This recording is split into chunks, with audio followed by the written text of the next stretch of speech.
हाँ जी, good morning. मेरी तो माइक के जारी यही ठीक है। मुझे लगता है थोड़े सालों में माइक से जानी बंद हो जाएगी, कंठ खराब हो जाएंगे। इस फील्ड में होता है, सबके साथ होता है। एक समय के बाद में आप लगातार 14 घंटे बोलते हो, मैं शाम को घर चला जाता हूँ ना, उसके बाद मेरा केवल जरूरत के काम के अलावा बोलने का जी नहीं करता। फोन आता है मेरे से, फोन नहीं उठाए जाते। मैं पूरे दिन बोले मैंने यार। और आप ठीक साथ, आप तो क्या रेगुलर मेरी सेम आवाज सुनते हो, वरना मैं 7 बजे क्लास लेके बाहर निकला उस समय यदि किसी का फोन आता है और मेरे से उसकी रेगुलर बात नहीं होती, मान लो किसी दोस्त का फोन आया, कोई रिश्तेदार का, घर वालों का फोन है, तो उसका पहला सवाल ये होता है, कंठ बैठ गए क्या? आवाज यूं दब जाती है पूरी तरीके से। ये कह रही है सर आज बिना माइक के पढ़ाओ, फिर आज ही पढ़ाऊंगा। कल नहीं पढ़ाया जाएगा। फिर कहां तक पढ़ा दिया था? प्रताप सिंह के बारे में क्या पढ़ा दिया? तुम सुनाओगे कि मैं पूछ लूं? सुनाएगा? लो। हाँ मेरे पूरा नहीं, पूरे में टाइम लगता है यूं। तुम एक एक बता दो। कल का मतलब। हाँ तुम बता दो मुझे तो। सवाई जय सिंह की सांस्कृतिक उपलब्धियां बता दो फिर। सांस्कृतिक उपलब्धियां। हाँ सवाई जय सिंह ने सर पहले तो सांस्कृतिक अश्वमेध यज्ञ का आयोजन करवाया था। इसके पुजारी पुंडरीक रत्नाकर थे और इस मतलब वो दीप सिंह कुंभानी ने इसके घोड़े को रुकवाया था। फिर स्थापत्य कला जयपुर की स्थापना 18 नवंबर 1727 ईस्वी को हुई थी। इसके वास्तुकार विद्याधर भट्टाचार्य थे और इसकी जब पंडित जगन्नाथ वास्तुकार कौन थे? विद्याधर भट्टाचार्य। हाँ ठीक। हाँ इसकी नींव पंडित जगन्नाथ ने रखी थी। और जयपुर को कैंटीन चीन व बगदाद इराक के मानचित्रों के अध्ययन के आधार पर बसाया गया था। यह 9 वर्ग सिद्धांत पर बसा हुआ है। और इसकी बादल महल इसकी पहली इमारत थी, जिसे पहले शिकारोदी कहा जाता था। यह कछवाओं की चौथी राजधानी थी। और यह भारत का पहला आधुनिक व नियोजित शहर है। और सीवी रमन ने इसे आइलैंड ऑफ ग्लोरी कहा है। और ये 2019 में इसे यूनेस्को की विश्व विरासत सूची में शामिल किया गया है। फिर आता है नाहरगढ़ किला, मराठों के खिलाफ बनाया गया। ये इसे जयपुर का पहरेदार किला भी कहा जाता है। और ये इसे पहले सुदर्शनगढ़ किला कहा जाता था। फिर उसके बाद में आता है सिटी पैलेस चंद्रमहल। यह एक 9 मंजिला इमारत है। इसका सबसे ऊपरी मंजिल मुकुट मंदिर कहलाती है। फिर सिसोदिया रानी का महल बनवाया था। फिर गोविंद देव जी एक गौड़ी संप्रदाय के हैं। गौड़ी संप्रदाय का मंदिर है। यह मूर्ति वृंदावन से लेकर आए थे और ये जयपुर के राजा गोविंद देव जी को के दीवान मानते हैं। फिर आता है हरमाड़ा नहर ये जयपुर में पेयजल की आपूर्ति कराती है। फिर उसके बाद में आता है जंतर मंतर ये 5 है। दिल्ली का सबसे पुराना है, जयपुर का सबसे नया, वो जयपुर का सबसे बड़ा है। और काशी मथुरा और उज्जैन में है। और 2010 में यूनेस्को की जयपुर के जंतर मंतर को यूनेस्को की उसमें रखा गया है, विश्व विरासत सूची में रखा गया है।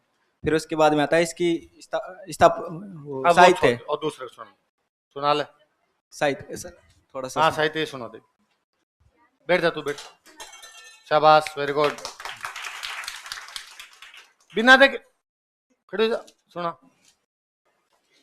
साहित्य बता। सवाई जय सिंह कार्य नामक ग्रंथ की रचना की थी। और इसने जीजे मोहम्मद शाही नामक नक्षत्र साड़ी तैयार करवाई थी, जिससे 8 वर्ष लगे थे तैयार करने में। और इसके जो दरबारी विद्वान पौंडरिक रत्नाकर, साहित्य कल्पुद्रम और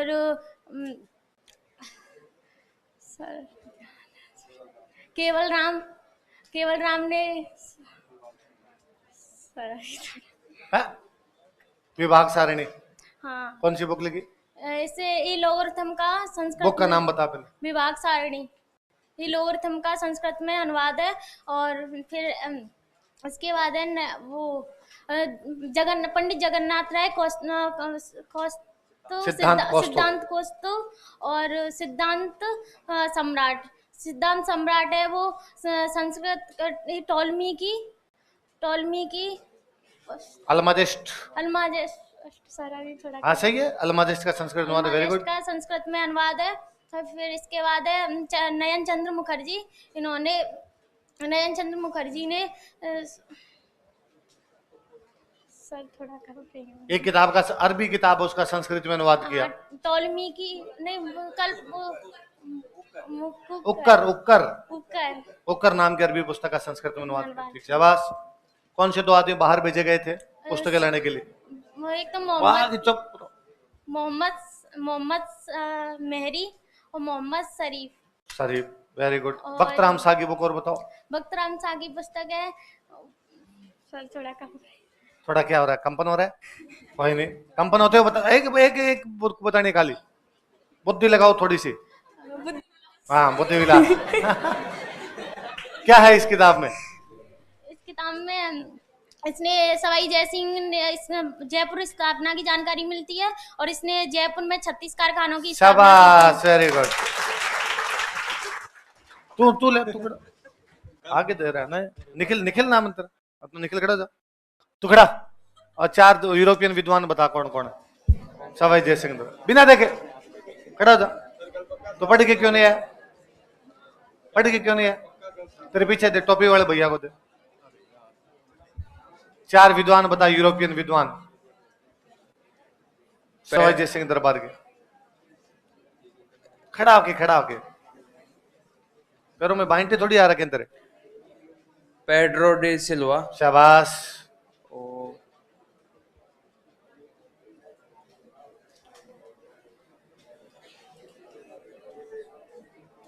शर्ट कहां से लाया? शर्ट बहुत अच्छा है तेरा। हाँ? मेरे वाला ज्यादा अच्छा है? नहीं नहीं, मेरे को यूं ये डबल पॉकेट के शर्ट अच्छे लगते हैं हमेशा। कहां से लिया शर्ट बता तो? गांव से। गांव से? अरे पर गांव में से शर्ट मिलते, सिलवाया है या नहीं, वैसे लिया था? जोरदार शर्ट है। हाँ? अदला बदली कर ले, ले जा।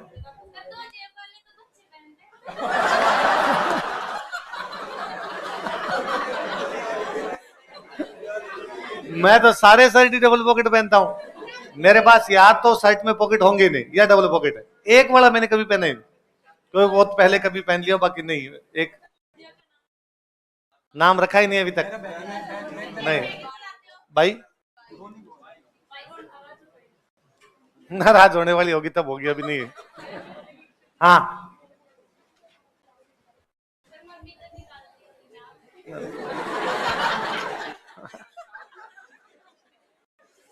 दूसरे हैं क्लाउडी बॉडियर। क्लाउडी बॉडियर, शाबाश। तीसरे, थोड़ा सा नीचे देख के फिर ऊंचा देख। अभी जब हम शर्ट की बात कर रहे थे, क्लाउडी बॉडियर तो देख ही लिया था तूने।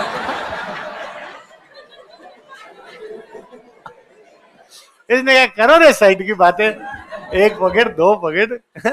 तुम उतार लो मेरा शर्ट, तुम नाम बताओ चार है। अगला नाम एक और देख लिया तूने, बोलते वो अभी अभी नीचे मुकर के देखा तूने, वो बोलते देख लेते, बोलते पता।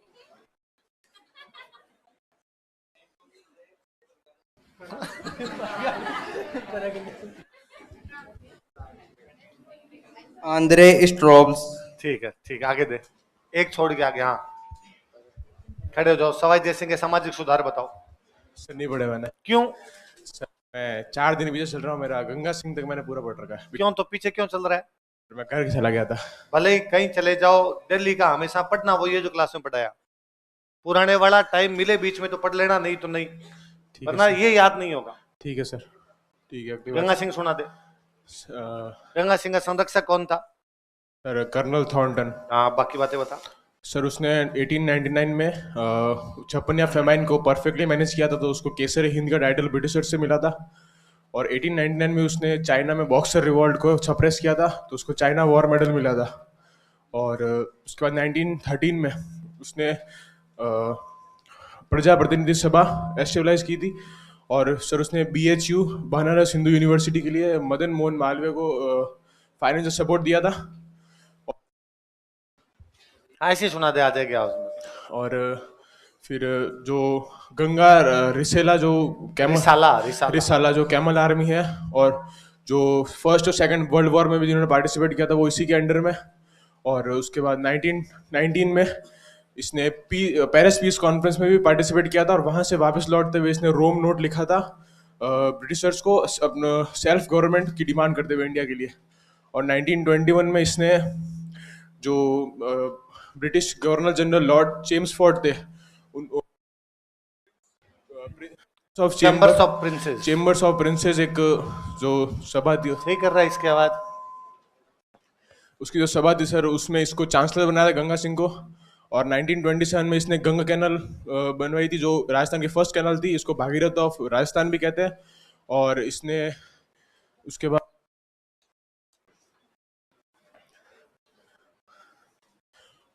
और सर एक थोड़ा सा आगे अब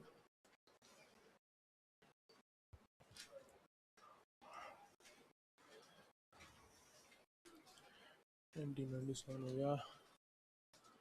और सर इसने तीनों राउंड टेबल कॉन्फ्रेंस में पार्टिसिपेट किया था। शाबाश। और इसने हाँ उसके जो प्रीस्ट थे उसमें मदन मोहन मालवीय थे इसके।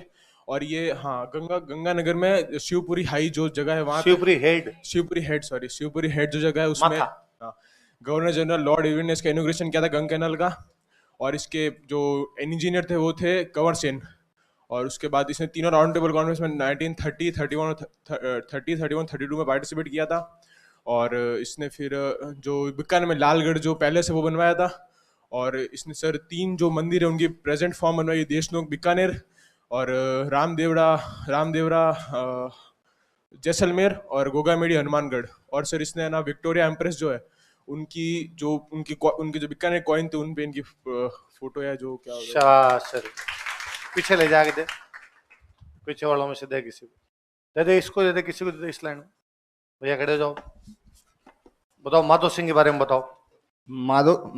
माधो सिंह ईश्वरी सिंह के बाद राजा बना। माधो सिंह के द्वारा 2 युद्ध लड़े गए। एक तो युद्ध लड़ा गया काकोड़ा का, जो काकोड़ नॉट काकोड़ा, काकोड़ का युद्ध, और एक बरवाड़ा का युद्ध, भटवाड़ा का युद्ध। बरवाड़ा अलग है, भटवाड़ा अलग है। काकोड़ का युद्ध माधो सिंह और मराठाओं के बीच में लड़ा गया, जिसमें माधो सिंह विजयी हुआ। और तदुपरांत ये भटवाड़ा का युद्ध लड़ा गया माधो सिंह और शत्रुसाल कोटा के शत्रुसाल के मध्य। इस युद्ध के होने का कारण था रणथंबोर पर माधोराज द्वारा अधिकार करना, जिसमें शत्रुसाल की विजय हुई। उसके बाद माधो सिंह की सांस्कृतिक उपलब्धियां। माधो सिंह ने 1763 में सवाई माधोपुर नामक नगर बसाया। और माधो सिंह ने माधोराजपुर गढ़ का निर्माण करवाया। और उसने चाकसू में शीतला माता के मंदिर का निर्माण करवाया। और माधो सिंह का महल बनवाया था जयपुर में। हाँ, मोती डूंगरी के महल का निर्माण करवाया। शाबाश, वेरी गुड। सर एक क्वेश्चन और पूछना था। पूछ ले सर, ये जो जयपुर का सिटी पैलेस है उसकी ये 7 मंजिला है कि 9 मंजिला? 9। सर मैंने बहुत सी जगह 7 देखा, मैं कल चेक कर लूंगा यार, हो सकता है मेरे दिमाग में गलत रह गया। Okay sir. है नोट्स में 7 है, 7 कर लो भाई, हो सकता है मेरे दिमाग में गलत रह गई ये बात। चंद्रमहल लिखा था, चंद्रमहल 9 की जगह 7 लिख लो।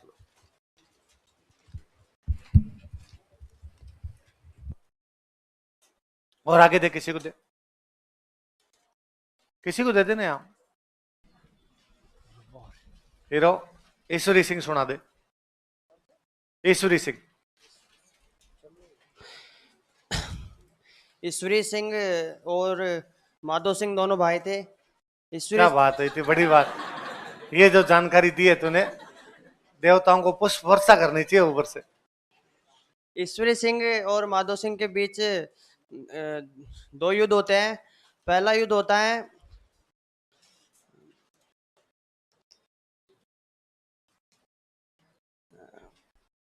राजमहल का युद्ध, राजमहल टोक का युद्ध। यह 1747 में हुआ था। और ईश्वरी सिंह और माधो सिंह के बीच हुआ था। ईश्वरी सिंह की तरफ से भरतपुर का सूरजमल था और माधो सिंह की तरफ से अ,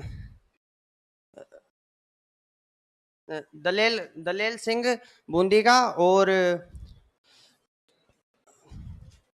बूंदी का दलेल सिंह आया था या उमेद सिंह आया था? उमेश सिंह। कल मैंने समझाया और था क्यों किसकी तरफ से है।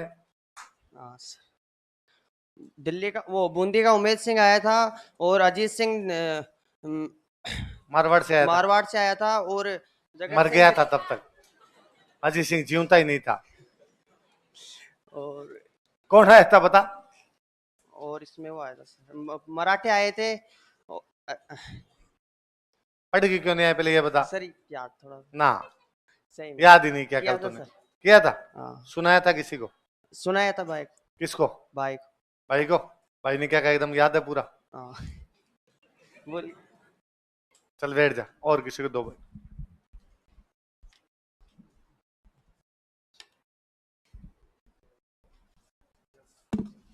सवाई जयसिंह के सामाजिक सुधार बता।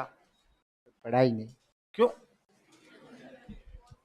हाँ, आवाज आ, माइक में बोल। पढ़ाई नहीं सर। क्यों नहीं पढ़ाई की? अच्छा कारण बता, कोई क्रिएटिव कारण। बारिश का दिन था, कोई घूमने वूमने चला गया था? हाँ? नहीं सर। तो नारगढ़ गया था? हॉस्पिटल चला गया था। हॉस्पिटल क्यों? भाई के बुखार ना आ रहा था, उसको दिखाने साथ हाँ? में। भाई को बुखार ना आ रहा था ना, उसको दिखाने चला भाई को गया। बुखार आ रहा था इसलिए उसको दिखाने के लिए चला गया। दिखाने साथ में चले गए थे वहाँ से। हाँ तो दिखाने ही जाते हैं यार साथ में। और तो ये थोड़ा था कि भाई वहां जाके बेड पे लेट गया, तेरे का शुरू कर दे डांस, नहीं सर। अच्छा महसूस करूंगा मैं थोड़ा। नहीं सर। डॉक्टर को दिखाने ही जाते हैं, साथ में जाते हैं। तो कितने घंटे लगे हॉस्पिटल में? 1-1.5 घंटा। 1-1.5 घंटा लग गया। बाकी जो थोड़ा सा 25-30 मिनट बचे पूरे दिन के, उस बहुमूल्य समय में क्या किया तूने बाद में? है? कुछ नहीं। कुछ ही नहीं किया। कल पूरा चिल किया एकदम, जी सर। सोया रहा एकदम? जी सर। है? जी सर। गाने वाने सुने? नहीं सर। गाने भी नहीं सुने? नहीं। कोई बुक भी नहीं पढ़ी? नहीं। केवल सोया रहा? बिल्कुल। नींद लिया, पड़ा रहा केवल? नींद ली। नींद ली अच्छे से ढंग से?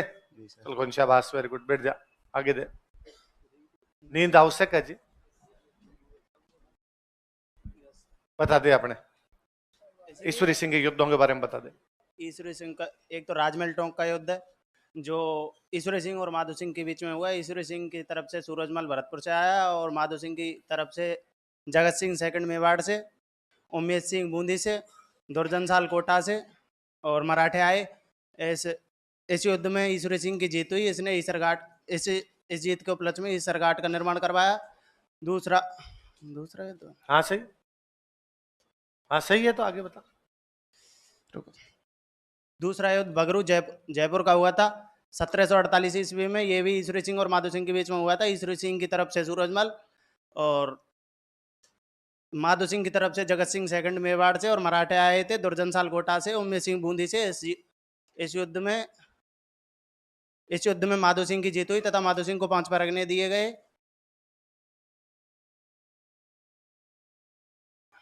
हाँ, मराठों के लिए हरजाना दिया गया। मराठों के हरजाने की मांग के कारण ईश्वरी सिंह ने आत्महत्या कर ली थी। हो गया? और लिखवाया था मैंने, दरबारी विद्वान लिखवाया था। आया नहीं था सर मैं। कल आया नहीं था तो फिर 2 युद्ध याद हुए, दरबारी विद्वान। एक जो इतनी बड़ी लाइन थी, 100 पेजों की एक लाइन थी, वो तेरे याद लिखने से नहीं हुआ सर। ये है? तो लिखा था इसकी में से तब हुआ।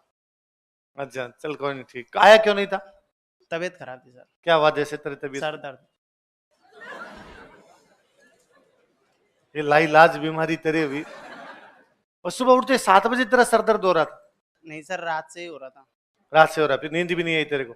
नहीं आई। है? नहीं आई सर, सुबह क्या से। वास्तव में फिर तो कारण दूसरे हैं रात को नींद नहीं आने की। इस उम्र में सरदर्द से नींद आए नहीं, ये हो नहीं सकता ना। क्या कारण है? नहीं सर, कोई है कोई वैसा कारण? नहीं है? ये भी कमी है, तो होना चाहिए वैसा कारण भी। बैठ जा।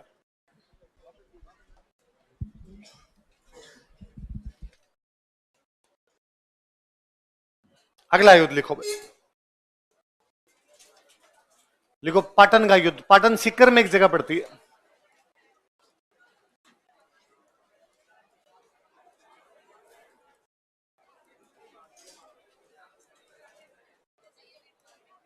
अरे बातें नहीं कर, बैटल ऑफ पाटन। पाटन कहां पर है?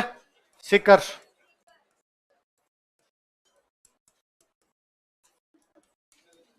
प्रताप सिंह, और वही मारवाड़ से कौन आएगा? विजय सिंह।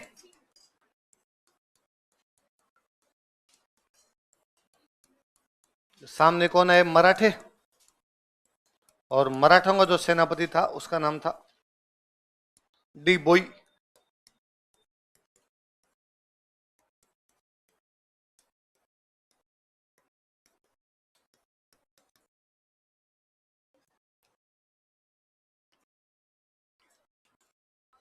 पाटन सीकर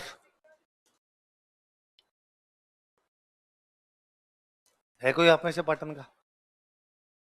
सीकर कहाँ, पाटन का कोई नहीं। सीकर में कटा कहाँ है?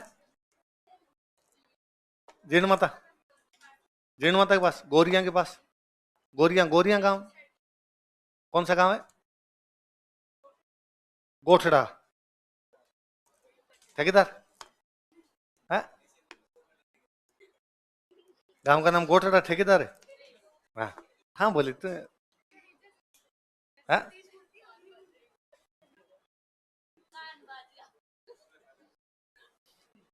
लिखो तो।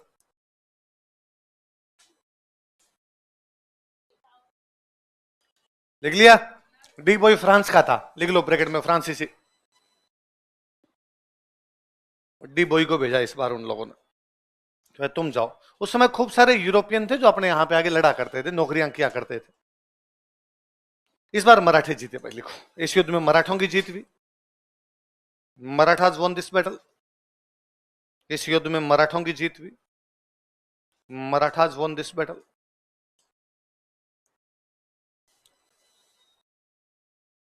कौन जीत गए इस बार? मराठे। अच्छा हुआ क्या था, तुंगा में जीते थे, मराठे हारे थे, अपने वाले जीत गए थे। तो जयपुर जोधपुर मिलके लड़े, और मिलके लड़े तो किसको हरा दिया था? मराठे, मराठों को हरा दिया था।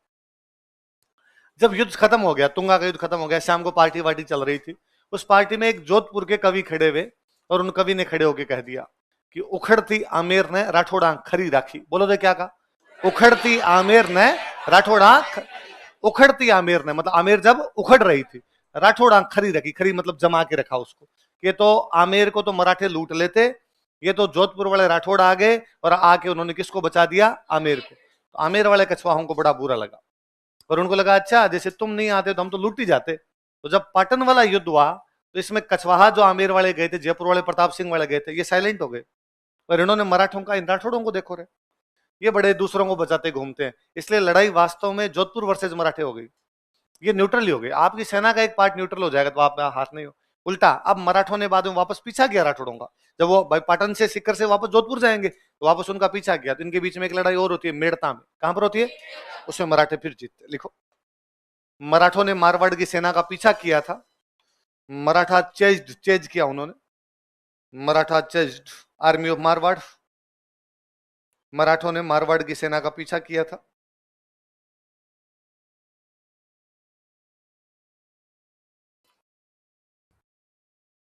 मराठों ने मारवाड़ की सेना का पीछा किया था। Maratha chase army of Marwar. तथा मेड़ता के युद्ध में, and battle of Merta, and in battle of Merta, तथा मेड़ता के युद्ध में, and in battle of Merta, Merta है नागौर में, तथा मेड़ता के युद्ध में, and in battle of Merta, मराठों ने मारवाड़ को हराया। मराठा डिफीटेड मारवाड़। मराठों ने मारवाड़ को हराया। मराठा डिफीटेड मारवाड़।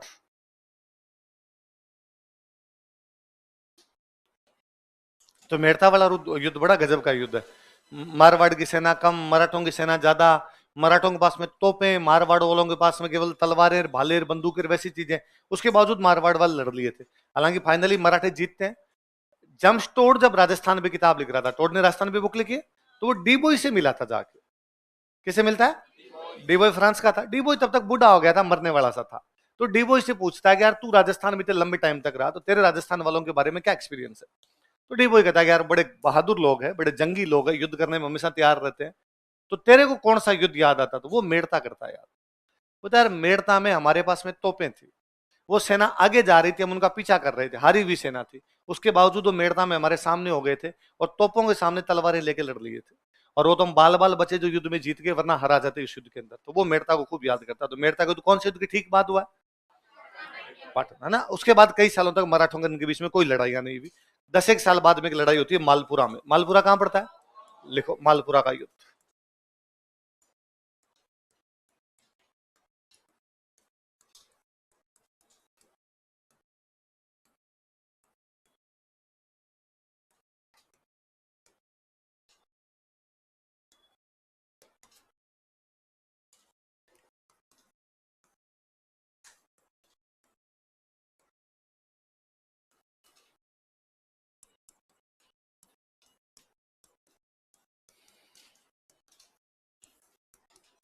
तब तक मारवाड़ वाले भीम, उसकी विजय सिंह की डेथ हो गई थी, तो मारवाड़ से आया था भीम सिंह। भीम सिंह याद है कि आपको मारवाड़ में, जिसकी सगाई कृष्णा कुमारी के साथ हुई थी, पढ़ते हैं हम, वही है। और सामने से मराठे, मराठों के 2 सेनापति आए थे।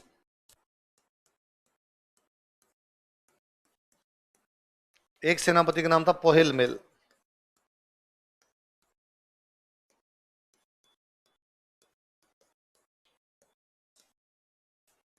एक का नाम था सेविलियर दुर्दनेक।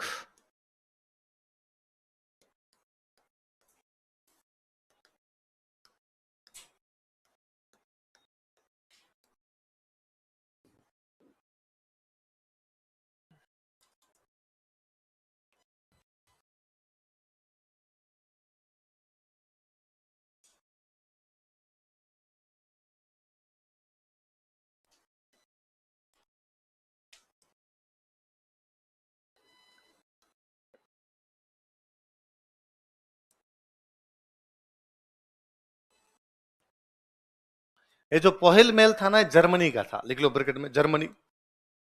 पोहेल मेल जर्मनी का और सेविलियर दुर्दनेक फ्रांस का था।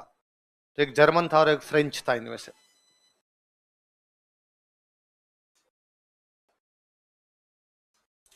एक तो कहां का था? जर्मनी का। दूसरा कहां का था? इसमें भी मराठे जीते भाई, लिखो, इस युद्ध में भी मराठों की जीत हुई थी। Marathas won this battle also. इस युद्ध में भी मराठों की जीत। Marathas won this battle also.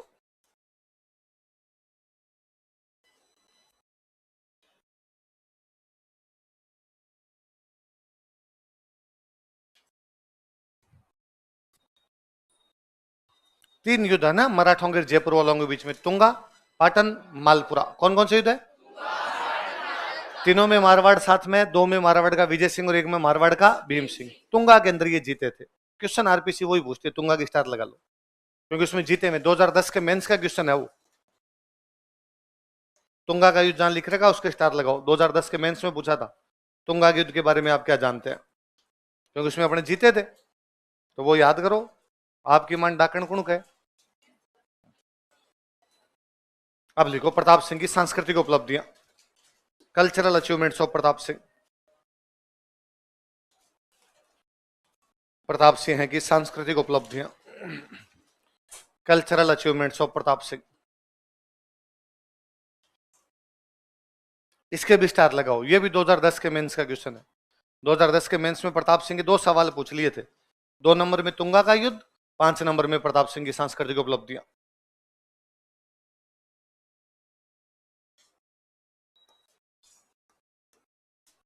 एक नंबर लगा के लिखो हवा महल। हवा महल प्रताप सिंह के टाइम में बनाया हुआ।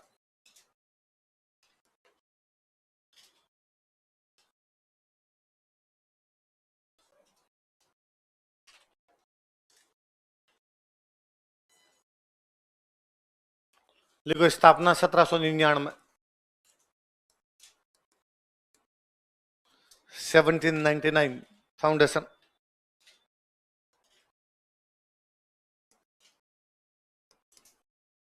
वास्तुकार लिखो लालचंद उस्ता।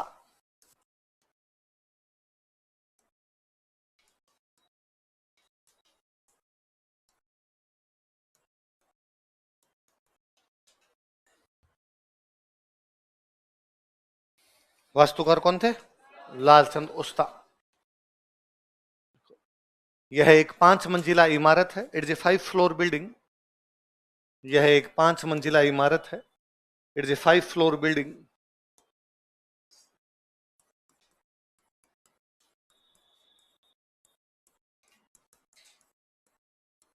मैं 500 मंदिर के नाम, वो मंजिल के नाम लिख रहा हूं, आप उतारिए।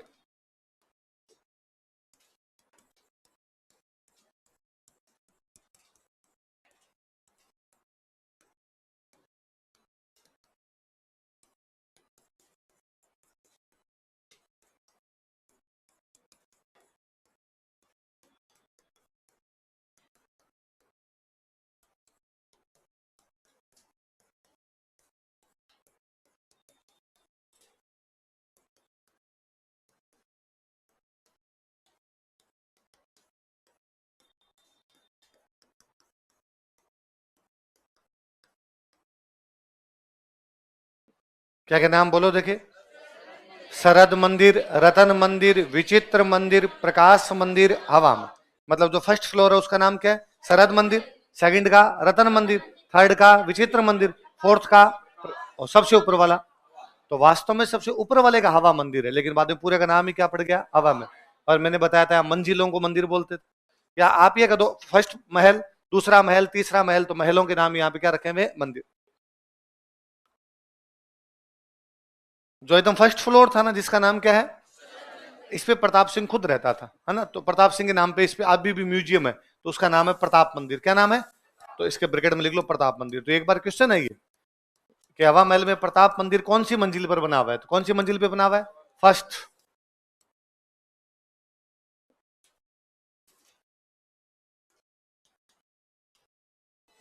खूब सारी खिड़कियां बनाएगी इसके अंदर ताकि हवा आए आराम से। खिड़कियां उतनी है जितने साल में दिन होते हैं, 365 लिखो खिड़कियां, विंडोज, खिड़कियां 365।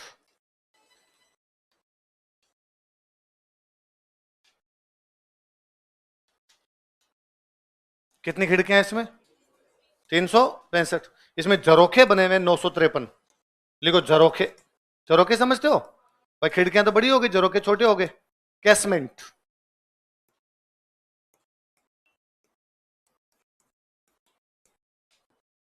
खिड़कियां कितनी?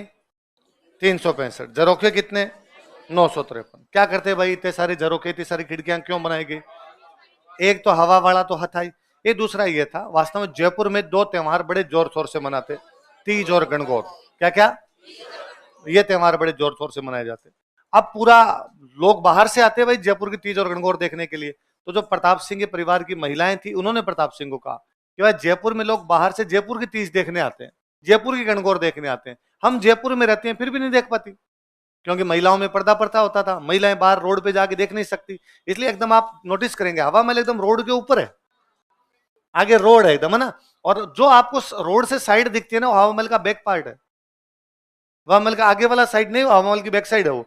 तो वहां से वास्तव में क्या हवा महल का बैक है वो, तो वहां पे बैठ के रानियां उन झरोखों में, खिड़कियों में बैठती, नीचे जब सड़क से तीज और गणगौर निकलेगी तब देख लेगी, ताकि रानियों को देख नहीं पाएगा, वो झरोखों से देख रही है और वो आराम से उस सवारी को देख सकती। लिखो रानियां यहां से तीज व गणगौर की सवारी देखती थी। Queens used to watch Teej and Gangaur processions from here.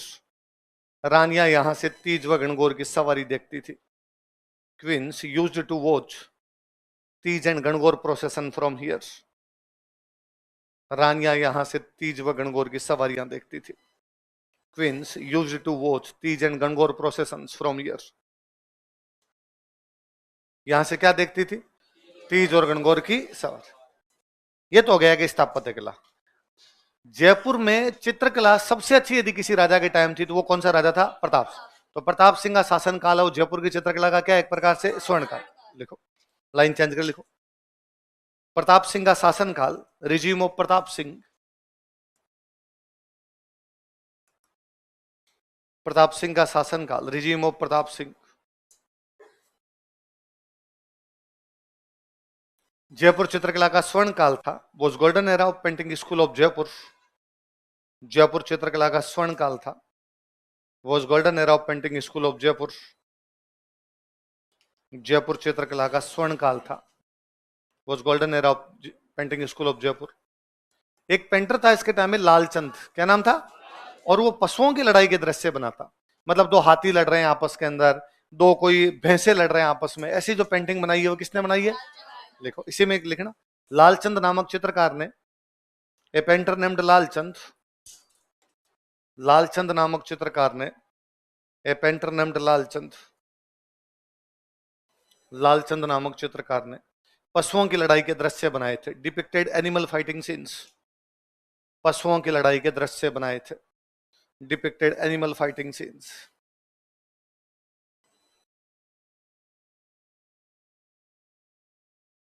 पशुओं की लड़ाई के दृश्य बनाए थे, depicted animal fighting scenes. Pratap Singh के टाइम में एक लोकनाट्य बड़ा पॉपुलर हुआ था जयपुर में, तमाशा। कौन सा हुआ था? लोकनाट्य। लोकनाट्य समझते हो? लोक मतलब जनता करे, नाट्य का मतलब क्या था बताओ? अरे यार तुम भी नाटक ही बताओगे, तुम्हें तो मेरा बताया। और नाट्य का मतलब क्या होता? जिसमें संगीत, नृत्य और नाटक। नहीं समझाया मैंने? कुंभा की उपाधि बताई थी मैंने पूरी की पूरी आपको, अभिनव, भट्टाचार्य और नव्य भरत। नहीं बताया था? तो नाट्य में क्या क्या 3 चीजें होती है? संगीत, नृत्य और नाटक। म्यूजिक, डांस और ड्रामा, क्या क्या 3 चीजें? तो ऐसा एक नाट्य है, उस नाट्य का नाम क्या है? तमाशा। बेसिकली महाराष्ट्र का है। कहाँ का है? पर प्रताप सिंह के राज में कहां पर लोकप्रिय हुआ था? अपने जयपुर। लिखो, जयपुर में तमाशा लोकनाट्य लोकप्रिय हुआ था। Tamasha folk theatre became popular in Jaipur. Jaipur में तमाशा लोकनाट्य लोकप्रिय हुआ था। Tamasha folk theatre became popular in Jaipur. Jaipur में तमाशा लोकनाट्य लोकप्रिय हुआ था। Tamasha folk theatre became popular in Jaipur. एक इसके आर्टिस्ट थे, उनका नाम था बंशीधर भट्ट। क्या नाम था? इनको महाराष्ट्र से लेके आए थे। कहां से लेके आए थे? लिखो, इसी लाइन में कंटिन्यू करना। इसके लिए बंशीधर भट्ट को महाराष्ट्र से बुलाया गया था। Banshidhar Bhatt was invited from Maharashtra for it. इसके लिए बंशीधर भट्ट को महाराष्ट्र से बुलाया गया था। Banshidhar Bhatt was invited from Maharashtra for it. इसके लिए बंशीधर भट्ट को महाराष्ट्र से बुलाया गया था। Banshidhar Bhatt was invited from Maharashtra for it. किसके लिए? तमाशा के लिए। किसको? कहां से बुलाया गया? तो बंशीधर भट्ट महाराष्ट्र में क्या करते थे? तमाशा। फिर कहां आके करने लग गए? क्या करने लग गए? तो भट्ट परिवार का काम क्या है? आलिया भट्ट क्या करती है?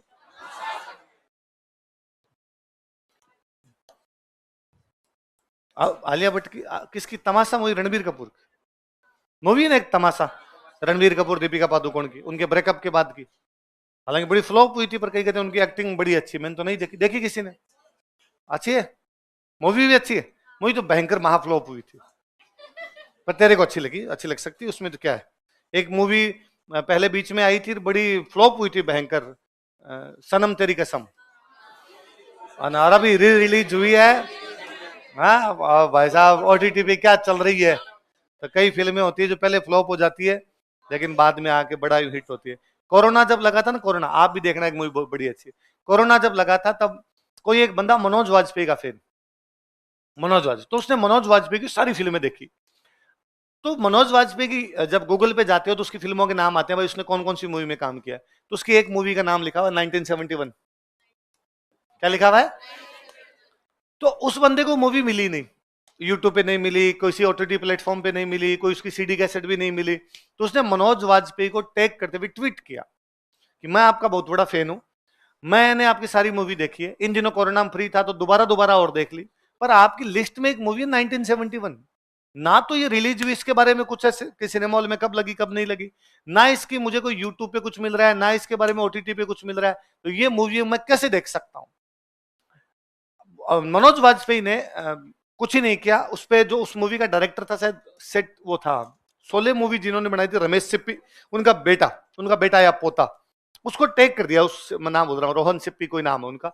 उसको टैग कर दिया कि भाई इसका आंसर दे। अब हुआ क्या था, ये मूवी 1971 बनी हुई है उन फौजियों पे जिनको पाकिस्तान ने 71 की वॉर में गिरफ्तार कर लिया था। 71 की वॉर में हमने पाकिस्तान के 93,000 फौजियों को सरेंडर करवाया। कितने फौजियों को?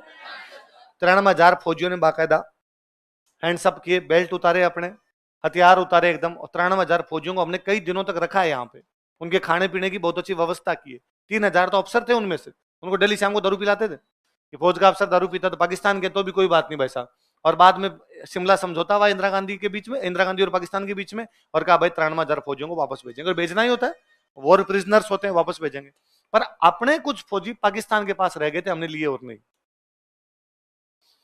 उन फौजियों ने वहां से भागने की कोशिश की पाकिस्तान की जेल से, और पाकिस्तान वालों ने गोली मार दी उनको। ये कहानी है 1971 पे। उनमें एक फौजी मनोज वाजपेयी, बड़ी शानदार मूवी आप देखना। तो किसी ने वो मनोज वाजपेयी को टैग किया, मनोज वाजपेयी ने डायरेक्टर को टैग कर दिया, तो डायरेक्टर ने वो मूवी यूट्यूब पे डाल दी डायरेक्टली। अब हुआ क्या था, जब ये मूवी बनी तो होता क्या, एक होता है प्रोड्यूसर, सो डायरेक्टर के प्रोड्यूसर जो मूवी में पैसे लगाता है, डायरेक्टर होता है जो उसको डायरेक्ट करता है, बाकी हीरो हीरोइन होते हैं। अब मान लो मैं प्रोड्यूसर हूं, मैंने एक मूवी बनाई, मैंने उसमें रुपए लगाए, कि मान लो मैंने एक मूवी बना दी, 50 करोड़ रुपए लगा के एक मूवी बना दी। अब मैं क्या करूंगा उस मूवी का, तो मैं सिनेमा हॉल वालों को बेचूंगा। तो फिर होता है एक डिस्ट्रीब्यूटर, वितरक, जो मेरे से मूवी लेके सिनेमा हॉल वालों को देता है, बिचौला मान लो, है ना, एक तरीके से आगे वो ले रहा है। उस मूवी को कोई वितरक नहीं मिला, डिस्ट्रीब्यूटर नहीं मिला कोई। क्यों? तो कहा साहब इस पाकिस्तान के साथ 1971 में कुछ फौजी थे और उनको वहां पकड़ लिया, बोरिंग सी कहानी, हीरोइन है नहीं, इसमें क्या हीरोइन लेके आओ गया, गाने है नहीं, कोई गाने नहीं, बस 5 फौजी है जिनकी वहां की किसी जेल के अंदर बंद है, भागने की कोशिश करते हैं, ये कहानी है। उनके घर वालों का, और वो भी भारतीय फिल्मों में क्या प्रत्येक प्रकार की चीज होती है, लव एंगल भी दिखाएंगे, थोड़े गाने वाने भी दिखा देंगे, उनके घर वालों का थोड़ा दुख दिखाएंगे कि घर वाले दुख पा रहे हैं किस प्रकार से। उस मूवी में ऐसा कुछ भी नहीं है। तो कोई वितरक नहीं मिला, नहीं यार ये ऐसे ही भारत पाकिस्तान जैसे मुद्दे पे बनी हुई, इसको कोई देखेगा नहीं, तो किसी ने खरीदी नहीं, तो बेचारे प्रोड्यूसर के पैसे लग गए और अपनी मूवी अपने पास रख के बैठा हुआ था। अब कोरोना में उसको लगा कि कोई एक आदमी देखना चाहता है क्या, यूट्यूब पे डाल दो यार, आपने तो यूं ही पड़ी है, ऐसा उसने रिकॉर्ड तोड़ दिए। शायद वो बॉलीवुड की ऐसी मूवी इसको यूट्यूब पे सबसे अधिक देखा गया, और वाकई बड़ी बेहतरीन मूवी है, आप देखना, है भी नहीं 2 एक घंटे की है, कोई ज्यादा बड़ी भी नहीं है, वरना तो भारतीय फिल्में पहले 3-3 घंटे की पूरी हुआ करती थी, 2 एक घंटे की है, और इतनी इंटेंस चलती है कि आपको एक सीन छोड़ने का जीव नहीं करता। वरना तो क्या होता है, पहले गाने वाने आते तो अपने निकाल देते हैं, निकाल दो गाना, आगे चल लेते हैं, उसमें ये भी नहीं आओगे, एक सीन में लगता है कि यार मुझे देखना चाहिए। कौन सी मूवी देखोगे आज घर पे जाकर? 1970। तो कुछ फिल्में होती है जो रिलीज ही नहीं होती पर बहुत अच्छी होती है, कुछ होती है जो रिलीज होती है उस समय लोग नहीं देखते, बाद में लोग देख लेते हैं। तो वैसी कुछ मूवी होती है जिनको लोग देखते नहीं, फिर भी लोग कहते हैं उनकी एक्टिंग अच्छी। उनमें एक तमाशा, एक रणवीर सिंह बहुत फर्जी एक्टिंग करता है, पर उसकी एक मूवी में एक्टिंग बहुत अच्छी, देखना, लुटेरा, सोनाक्षी सिन्हा के साथ उसकी एक मूवी, उसमें वाकई उसने अच्छी एक्टिंग की है, तो वो आप देख सकते हो। समझ नहीं है? लुटेरा देखी थी और तेरे को समझ नहीं है यार, क्या करता है यार ऐसा? कोई बात नहीं, नहीं आई तो अपने इधर आ जाओ, तमाशा पे आ जाओ। तो तमाशा लोकनाट्य कहाँ का था, कौन लेके आया? प्रताप सिंह। कौन लेके आया? प्रताप। कहाँ पे? जयपुर। कौन से कलाकार को? और इनका भट्ट परिवार अभी भी जयपुर रहता है, अभी भी तमाशाओं का आयोजन करता है। वो तो सचिन, इनके परिवार सचिन है, तो सचिन मेरे दोस्त है, तो वो मेरे को कई बार मैसेज करते रहते हैं, सर रविंद्र रंगमंच पर यहाँ पे इनके कार्यक्रम होते हैं, तो सर आज तमाशा है, गोपीचंद भरतरी का तमाशा है, हीर रांझा का तमाशा, आपको समय तो आना। मेरे को तो मिलता नहीं समय, क्योंकि ज्यादातर ये 5 से 7 वाले टाइम में होते हैं, इधर क्लासें रहती है। पर एक बार मैंने किसी एक बेच के अंदर, उसी दिन उनका मैसेज आया था सुबह सुबह, मैं किसी बेच में गया तो मैंने जाके बताया था आज कालिदास पे तमाशा है और तुम में से कोई देख के आओ, देख के आना। तो बच्चे देख के आए थे, उन्होंने बड़ी तारीफें की थी, सर वाकई बहुत अच्छा होता है, आपको भी समय मिले तो जाना। मेरे को फिर नहीं मिल पाया, मैं फिर तुम्हें कहूंगा कि तुम्हें जब भी समय मिले, अखबार में आता है बाकायदा रंगीन पेज जो आता है, भास्कर के साथ सिटी भास्कर, पत्रिका के साथ में सिटी पत्रिका, उस पर ऐसे कार्यक्रमों के बारे में आता है कि कौन सा कार्यक्रम कहां। 2 जगह के कार्यक्रम देखा करो, रविंद्र रंगमंच और जवाहर कला केंद्र। वहां पे कौन? जवाहर कला केंद्र तो अपने पास में और यदि आप जयपुर रहते हो, यदि आप RSI की तैयारी करते हो, आपको जवाहर कला केंद्र पक्का पक्का जाना चाहिए, है ना। वहां पे कई बार बुक एग्जीबिशन लगती है, वो देखने जा सकते हो। वहां पर कई बार पेंटिंग एग्जीबिशन लगती है, वो देखने जा सकते हो। हर फ्राइडे को थिएटर होता है, हर फ्राइडे को वहां पे नाटक होता है। टिकट है 20 रुपए 30 रुपए, और लाइव। ये तो क्या मूवी तो आपने देख रहे हैं जो पहले से बनी हुई, पता नहीं कितने रीटेक लिए होंगे, एकदम लाइव आपके सामने नाटक हो रहा होगा, आप देखने जा सकते हो। तो भट्ट परिवार अभी भी भाई ये जयपुर में तमाशाओं का आयोजन करता है। प्रताप सिंह जो था खुद बहुत अच्छा कवि था, और जब कविताएं लिखता तो कविताओं में खुद का नाम लिखता था, ब्रजनिधि। क्या नाम लिखता? और ये इन कवियों की आदत ही होती है, वो जब भी कविताएं लिखते हैं तो खुद का नाम नहीं लिखते। जैसे विष्णु प्रिया लिख दिया करती रसिक बिहारी, तो प्रताप सिंह क्या लिख दिया करता? बोलो, देखो, प्रताप सिंह ब्रजनिधि नाम से कविताएं लिखता था। प्रताप सिंह ब्रजनिधि नाम से कविताएं लिखता था। Pratap Singh used to compose poetries with name of Brij Nidhi. वो ब्रिज निधि भगवान कृष्ण को कहते हैं, ये जयपुर वाले भगवान कृष्ण को मानते ही थे। प्रताप सिंह ब्रिज निधि नाम से कविताएं लिखता था। Pratap Singh used to compose poetries with name of Brij Nidhi. Brij Nidhi नाम से कविताएं लिखता था। किस नाम से कविताएं लिखता था? ब्रिज निधि नाम से कविताएं लिखता था। तो इसने जयपुर में एक संगीत सम्मेलन करवाया, म्यूजिक कॉन्फ्रेंस। जितने म्यूजिशियन है सबको बुला लिया जयपुर के अंदर। लिखो, जयपुर में संगीत सम्मेलन का आयोजन करवाया था। He organised music conference at Jaipur. Jaipur में संगीत सम्मेलन का आयोजन करवाया था। ही ऑर्गेनाइज्ड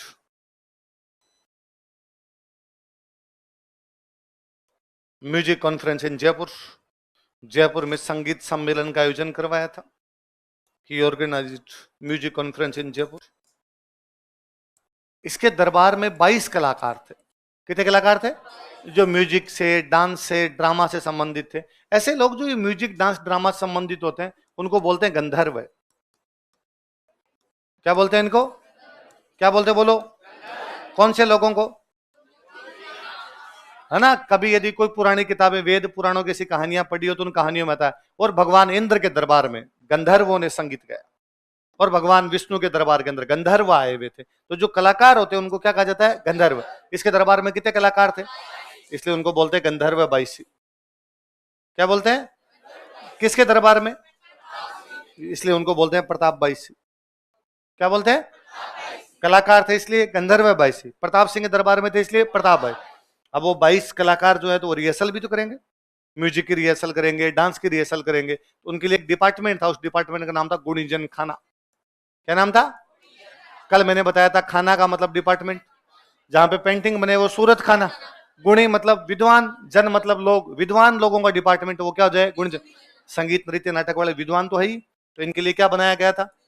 किन के लिए? कलाकारों के लिए। किन के लिए? कलाकारों। कितने कलाकारों के लिए? देखो, इसके दरबार में 22 कलाकार थे। There were 22 artist in his court. इसके दरबार में 22 कलाकार थे। There were 22 artist in his court.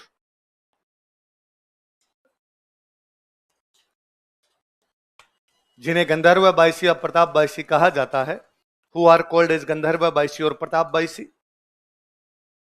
जिन्हें गंधर्व बाईसी या प्रताप बाईसी कहा जाता है, हु आर कॉल्ड एज गंधर्व बाईसी और प्रताप बाईसी। जिन्हें गंधर्व बाईसी या प्रताप बाईसी कहा जाता है, हु आर कॉल्ड एज गंधर्व बाईसी और प्रताप बाईसी।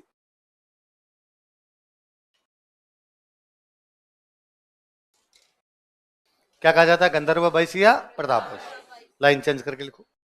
इनके लिए गुणीजन खाना की स्थापना की गई थी। इनके लिए, किनके लिए? गंधर्व बाईसी के लिए ना। इनके लिए गुणीजन खाना की स्थापना की गई थी। गुणीजन खाना वॉज फाउंडेड फॉर देम। गुणीजन खाना वॉज फाउंडेड फॉर देम। इनके लिए गुणीजन खाना की स्थापना की गई थी। गुणीजन खाना वॉज फाउंडेड फॉर देम।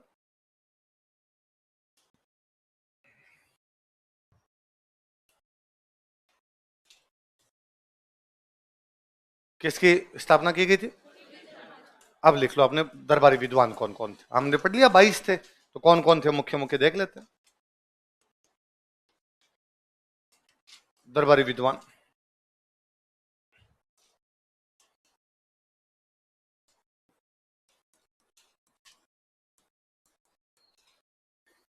देखो, गणपति भारती,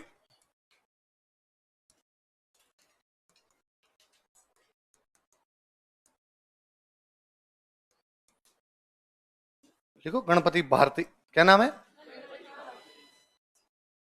आगे लिखो प्रताप सिंह के काव्य गुरु, poetry teacher of Pratap Singh. Pratap Singh को कविताएं जो सिखाते थे उनका नाम क्या था? गणपति भारती। प्रताप सिंह के काव्य गुरु, poetry teacher of Pratap Singh. दूसरे बंदे का नाम लिखो चांद खां।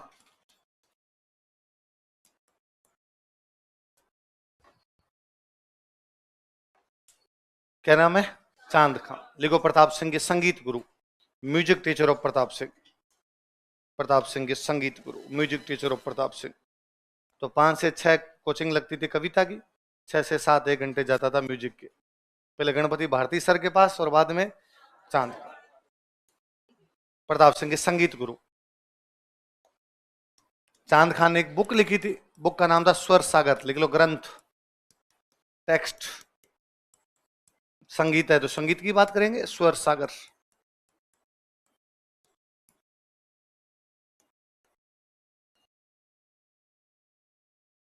क्या नाम बताओ देखे? स्वर सागर। किसका ग्रंथ है स्वर सागर? और इनकी उपाधि थी बुद्ध प्रकाश, टाइटल।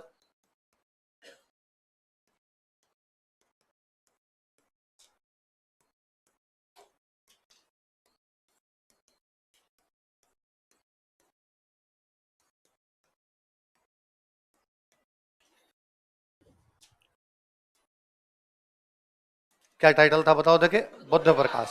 किसका? चांद खां। कौन थे चांद खां?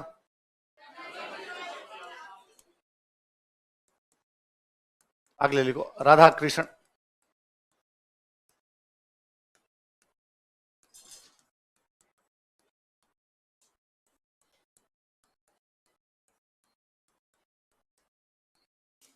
बुक का नाम लिखो राग रत्नाकर।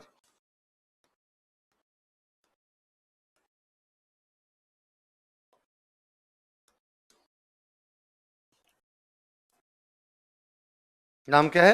राग रत्नाकर।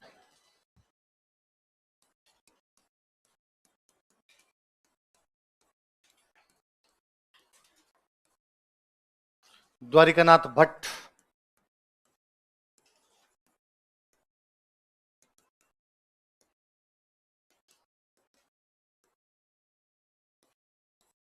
बुक का नाम लिखो राग चंद्रिका।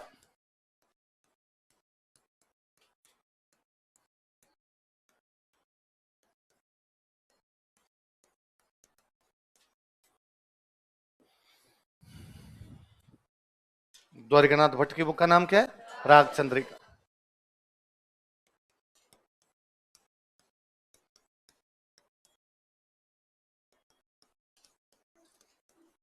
लिखो देवर्षि बृजपाल भट्ट।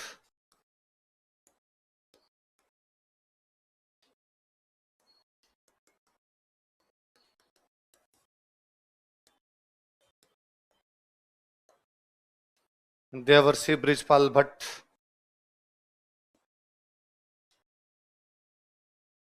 क्या नाम बताओ? अभी ऊपर हमने पढ़ा प्रताप सिंह ने कौन सा सम्मेलन आयोजित करवाया था? संगीत। तो उसमें खूब सारे संगीतकार आएंगे, उनका अध्यक्ष जो था वो कौन था? देवर्षि बृज। लिखो संगीत सम्मेलन के अध्यक्ष, चेयरमैन ऑफ म्यूजिक कॉन्फ्रेंस। संगीत सम्मेलन के अध्यक्ष, चेयरमैन ऑफ म्यूजिक कॉन्फ्रेंस।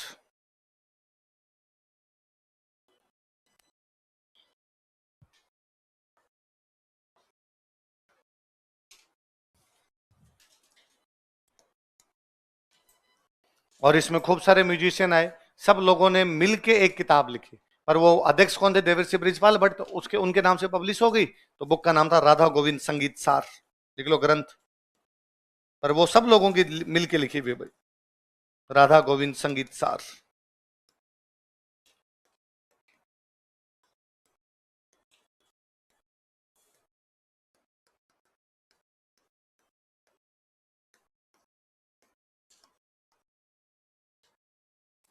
क्या नाम बुक का बताओ देखे? राधा गोविंद संगीत सार। ये ना देवर्षि बृजपाल भट्ट द्वारिकानाथ भट्ट के बेटे थे, ये पिता पुत्र। तो पिताजी संगीतकार है तो बेटा भी क्या हो गया? संगीतकार। तो द्वारिकानाथ भट्ट ने कौन सी बुक लिखी थी? राग चंद्रिका। और देवर्षि बृजपाल भट्ट के नेतृत्व में कौन सी लिखी गई? राधा गोविंद संगीत सार। अब अगले राजा लिखो। जगत सिंह सेकंड।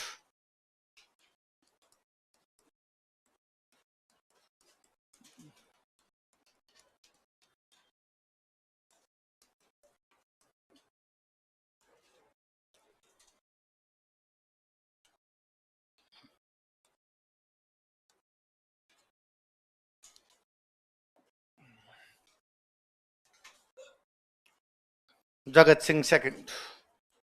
अगला राजा कौन है बताओ? जगत सिंह सेकंड।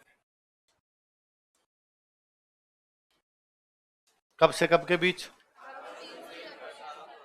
1803 से 1818।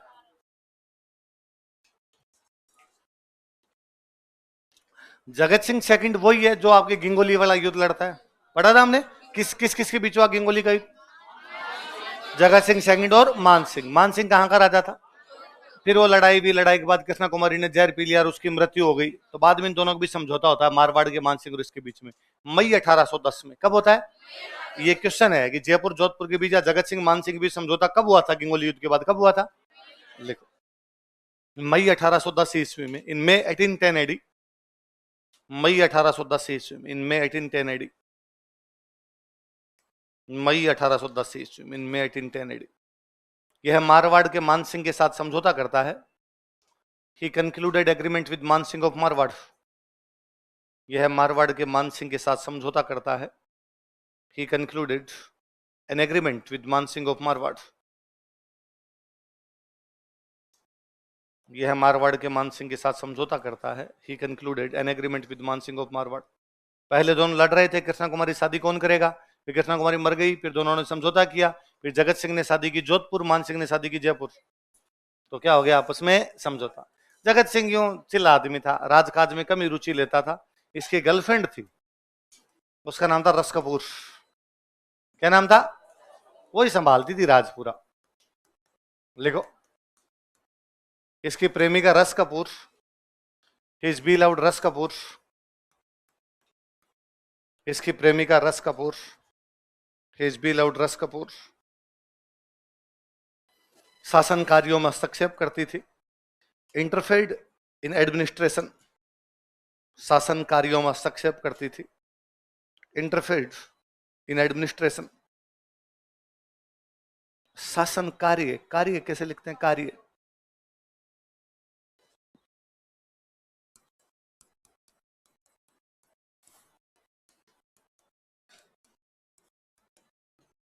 शासन कार्यों में हस्तक्षेप करती थी। हुआ क्या था? डांसर थी जी रस कपूर, एक जयपुर में डांस करती थी। बड़े बड़े पैसे वाले लोग डांस देखने जाते, डांस देखने तो वही जाएंगे। एक बार राजा डांस देखने के लिए चला गया, तो राजा को डांस तो पसंद आया, डांसर भी पसंद आ गए। और राजा ने कहा कि बसंती आज के बाद और किसी के सामने नहीं नाचेगी। और राजा महल में लेके आ गया कि रस कपूर अब केवल महल में डांस करेगी। राजा की मर्जी भाई, जैसे जो करना चाहे। अब राजा ने थोड़े दिन बाद कहा मैं रस कपूर से शादी करूंगा।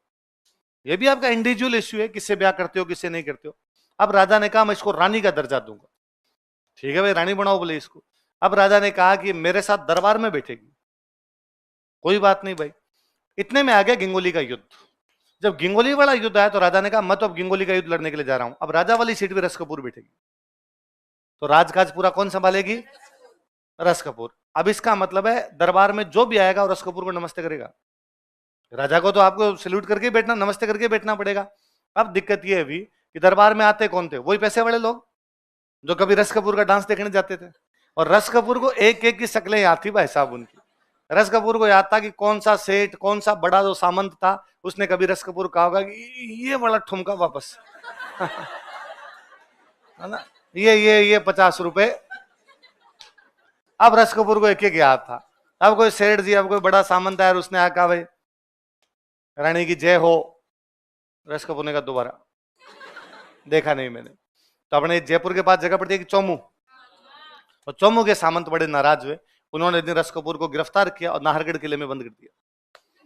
कहां बंद कर दिया? थोड़े दिनों में आया भाई जगत सिंह वापस आया। जगत सिंह वापस आया तो उसने आते पूछा भाई मेरा रस कहाँ है? तो कि भाई उसको तो हमने नाहरगढ़ में बंद कर दिया, यदि निकालने की कोशिश की तेरे को और बंद करेंगे। तो उसने कहा ठीक है भाई, को नया देखेंगे, अपने रहने देते हैं। लिखो, लिखो कालांतर में लेटर ऑन, कालांतर में लेटर ऑन, कालांतर में लेटर ऑन। इसे नाहरगढ़ किले में नजरबंद कर दिया गया। इसे किसे?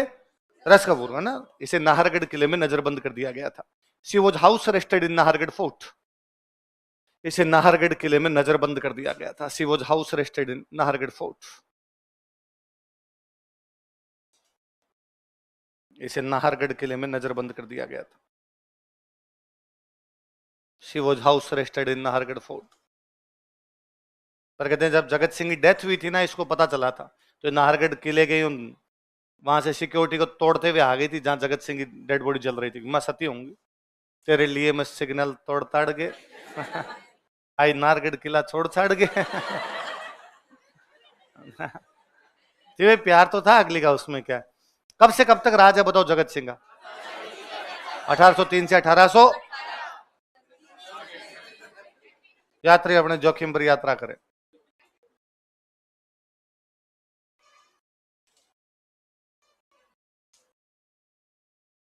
सर है क्या लिखोगे?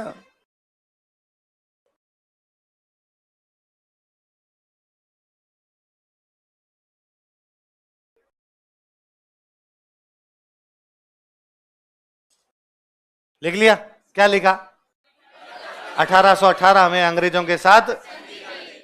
आगे बात समझो, ये होना चाहिए। क्यों इशारों इशारों में सब समझ जाओ, मुझे कुछ भी बोलने की आवश्यकता। मैं खाली आगे बैठू रही मुस्कुराऊंगी। हाँ ओके सर, हाँ ठीक है। ऐसे हो जाए ठीक रहे ना। कौन सी एक मूवी उसमें डायलॉग, शब्द शब्द मूवी है शायद, संजय दत्त ऐश्वर्या राय की। उसमें एक मूवी है कि पति पत्नी जब लंबे समय तक साथ रह लेते हैं उसके बाद उन्हें एक दूसरे से बोलने की आवश्यकता नहीं होती, इशारे ही करने की आवश्यकता नहीं पड़ती। वो तो है ना कि पति पत्नी बुढ़ापे में एक दूसरे में शक्ल मिलने लग जाती है। लंबे टाइम तक आप रहते हो, आपके विचार एक जैसे होते हैं, शक्लें एक जैसी होने लग जाती है, लास्ट में भाई बहन लगने लग जाते हो। शक्ल के मामले में। अच्छा प्रेमिका की बात आई तो एक प्रेमिका की और बात करता हूं मैं। हमने जोधपुर में एक राजा पढ़ा विजय सिंह, पढ़ा ये तुंगा पाटन वाले युद्धों में।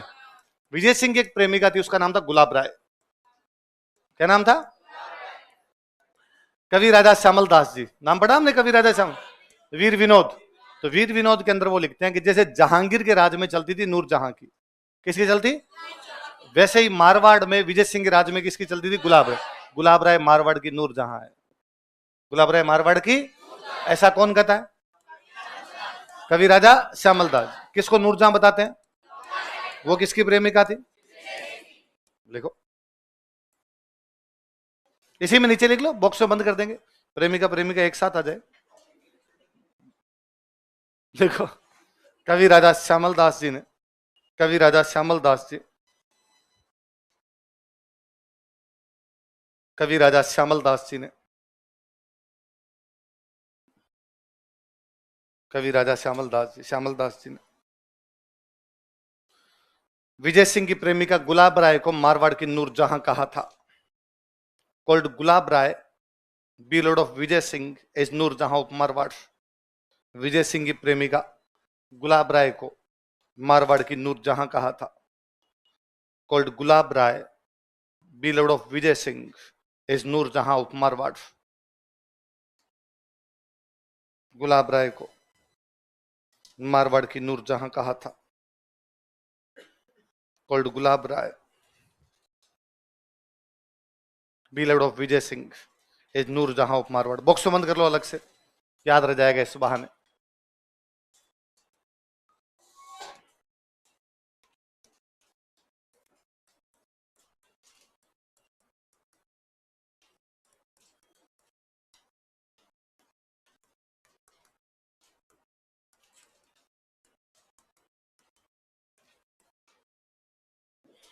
अगला राजा लिखो राम सिंह सेकंड।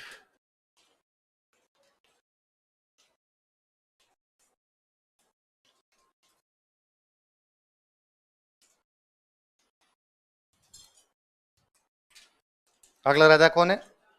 ये बड़ी यंग एज में, माइनर एज में, वो बच्चा था तभी राजा बन गया था। इसके पिताजी का मर्डर हो गया था। जय सिंह थर्ड इसके पिताजी थे, उनका मर्डर हुआ, तो कम उम्र में राजा बनता है। तो कम उम्र राजा बनता तब क्या बनाए जाते? संरक्षक। अंग्रेजों का राज आने के बाद में संरक्षक अंग्रेज बनते। अंग्रेज कहते भाई हम संभाल लेंगे अब। तो इसका जो संरक्षक, जैसे गंगा सिंह का पढ़ते हम, तो गंगा सिंह का कौन था? Colonel Thornton. कौन था? और इसका जो बनाया गया उसका नाम था जॉन लुडलो। जॉन लुडलो बड़ा भला आदमी था जी। जयपुर वाले बड़ा प्यार करते थे लुडलो से, पर जयपुर वालों से लुडलो बोला नहीं गया, है ना, जी मुड़ती नहीं, लुडलो लुडलो बोला नहीं जाता। फिर जयपुर वालों नाम निकाल दिया लाडू जी, तो माँ का लाडू जी छे, माँ का लाडू जी छे। तो राम, जॉन लुडलो ने कह दो या राम सिंह के टाइम में कह दो, कई सामाजिक रीति रिवाज बंद कर दिए गए थे हमारे। क्योंकि आप और सुनो, देखो इस टाइम में ना अंग्रेजों का एक गवर्नर जनरल था, लॉर्ड विलियम बेंटिक। कौन था? उसने भारत में कई सामाजिक रिवाज बंद किए थे, सती प्रथा, ये खूब सारे सामाजिक प्रथा उसके टाइम में बंद हुए थे। तो वो असर राजाओं के टाइम में भी दिखा, और चूंकि एक अंग्रेज काम कर रहा है तो बंद करना ही थे। देखो इसके शासनकाल में, ड्यूरिंग हिज रिजीम, इसके शासनकाल में ड्यूरिंग हिज रिजीम कई सामाजिक कुरीतियों पर रोक लगाई गई थी। सम सोशल बेड कस्टम्स वर बेंड, कई सामाजिक कुरीतियों पर रोक लगाई गई थी। सम सोशल बेड कस्टम्स वर बेंड, उनको बैन कर दिया गया था। कई सामाजिक कुरीतियों पर रोक लगाई गई थी, जैसे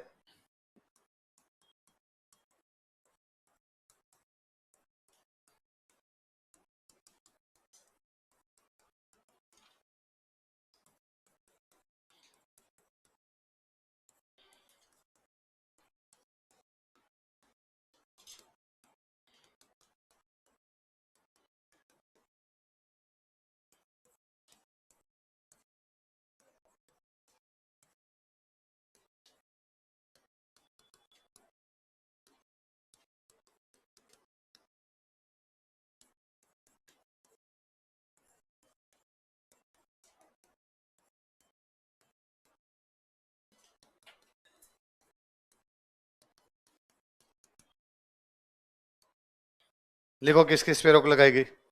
सती प्रथा, समाधि प्रथा, कन्यावध और मानव व्यापार। Jaisingh first, second, third, Mirza Raja Jaisingh first, Sawai Jaisingh second, Ram Singh के पिताजी जयसिंह थर्ड।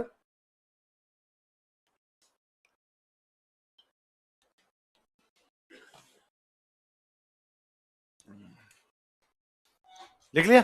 सती प्रथा जानते हो सारे? पति की मृत्यु के बाद महिलाएं उनके साथ जल जाया करती है, तो क्या हो गई? सती प्रथा। समाधि प्रथा अपने यहाँ तो बड़ा अच्छा माना जाता था, कुछ महापुरुष टाइप के लोग होते, उनको जब लगता कि अब बस अंतिम समय आ गया तो मिट्टी का खड्डा खोदते, अंदर बैठ जाते, बाकी लोग मिट्टी डाल दिया करते। इसको क्या बोलते हैं हम? समाधि। और हमारे जिसने समाधि ली हमने पूजा की, हमने अच्छा माना, हमने उसको बुरा माना। अंग्रेज है, अंग्रेजों का नहीं भाई साहब, ये सुसाइड है। और आइंदा से यदि किसी ने खड्डा खोद के अंदर बैठा और उसके ऊपर मिट्टी डाली, जो जो मिट्टी डालेंगे उन पर हम डालेंगे। तो उन्होंने समाधि प्रथा क्या कर दिया? बंद। अगला, जैसे बाई हुई, भाई को भाई भाई कह दिया करते मार दिया करते, उसको क्या बोला करते? कन्या। अभी भी होता ही है, बस अंतर इतना आया है कि अब भाई जन्म ही नहीं लेती, अब पेट में ही मार रहे हैं। अब भ्रूण हत्या है। अब क्या है? भ्रूण हत्या है। पहले भाई को एक बार बाहर आके सांस लेने का मौका मिल रहा था, अब तो वो मौका भी, पहले जब होती थी, होते ही बाद में अफीम खिलाते उसको। छोटी सी हांडी होती, उस हांडी में रखते। लड़कियों थोड़ी यूं सेंटी तो हो तो थोड़ी है। थैंक यू बोलो घर वालों को, मौका मिल गया आगे आने का। उस टाइम में अफीम चटा दी होती ना तुम्हें सरे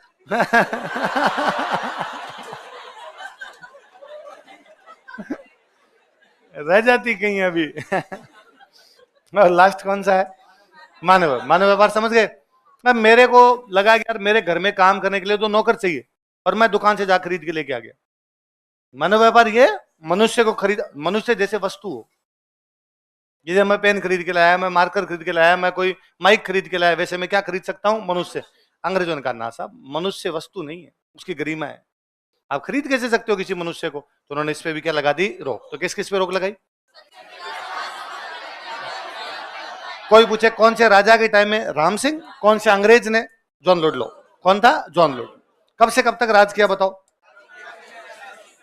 इन बिटवीन आया 57 की क्रांति, है ना? तो 57 की क्रांति में राजा ने अंग्रेजों का साथ दिया, तो अंग्रेजों ने इसको एक उपाधि दी थी, सितारे हिंद। क्या उपाधि दी? Star of India. और एक परगना दिया था कोटपुतली। कौन सा परगना दिया? लिख लो। 1857 की क्रांति में, इन रिवोल्ट ऑफ 1857, 1857 की क्रांति में, इन रिवोल्ट ऑफ 1857, 1857 की क्रांति में, इन रिवोल्ट ऑफ 1857, इसने अंग्रेजों की सहायता की थी। He helped Britishers. इसने किसने? राम सिंह। इसने अंग्रेजों की सहायता की थी। He helped Britishers during revolt of 1857, 1857 की क्रांति में इसने अंग्रेजों की सहायता की थी। He helped Britishers. अतः अंग्रेजों ने सो ब्रिटिशर्स अतः अंग्रेजों ने सो ब्रिटिशर्स अतः अंग्रेजों ने इसे सितार ए हिंद की उपाधि तथा कोटपुतली परगना दिया था। Gave title of Sitar e Hind and Kotputli Pargana. Pargana समझते हो ना आप? सितार ए हिंद की उपाधि तथा कोटपुतली परगना दिया था। Gave title of Sitar e Hind and Kotputli pargana. Sitar e Hind की उपाधि तथा कोटपुतली परगना दिया था। Gave title of Sitar e Hind and Kotputli pargana. अब लिखो सांस्कृतिक उपलब्धियां, कल्चरल अचीवमेंट्स।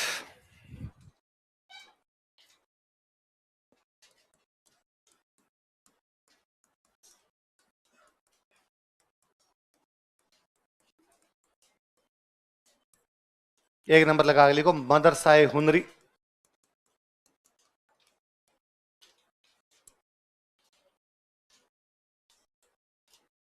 लिखो मदरसा ए हुनरी। क्या नाम बताओ देखे? मदरसा ए हुनरी। फारसी भाषा का शब्द है, उल्टा पढ़ेंगे अपने। तो पहले उधर से क्या लिखा? हुनर, है ना? हुनर का मतलब होता है कला। हुनर का मतलब क्या होता है? जैसे कोई बहुत अच्छा गीत गाया आपको, अरे सर इसको तो म्यूजिक का क्या हुनर है ना? मैं तो कहता हूँ बहुत अच्छी स्वेटर बनाए, तो सर इसके तो हाथों में जादू है, बहुत अच्छी स्वेटर बनती है, हुनर है उसके पास में। मदरसे का मतलब स्कूल। मदरसे का मतलब स्कूल। ए वगैरह लगते हैं काके की, कला का विद्यालय, है ना? Art school. क्या था? Art school. भाई स्किल डेवलपमेंट के लिए, जिसको जो काम आता है वो यहाँ पे आके करे, नहीं आता तो हम उनको सिखाएंगे। तो इस प्रकार के लिए जो स्कूल बनाया गया कौन सा था? उसी साल बनाया गया जिस साल क्रांति हुई थी। राम सिंह ने कहा लड़ेगा पढ़ेगा जयपुर तो लड़ेगा जयपुर। लिखो स्थापना 1857। फाउंडेशन कब हुई स्थापना इसकी? लिखो यह एक कला विद्यालय था। It was an art school. यह एक कला विद्यालय था। It was an art school. अभी तक है भाई साहब ये स्कूल। अब ऐसे इसका नाम चेंज कर रखा है, आजकल इसको बोलते हैं Rajasthan school of art and craft.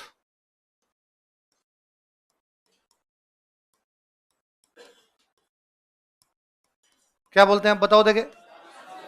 Rajasthan school of arts and crafts. लिख लो। वर्तमान में इसे Rajasthan school of arts and crafts कहा जाता है। Now it is called as Rajasthan school of arts and crafts. वर्तमान में इसे Rajasthan school of arts and crafts कहा जाता है। Now it is called as Rajasthan school of arts and crafts.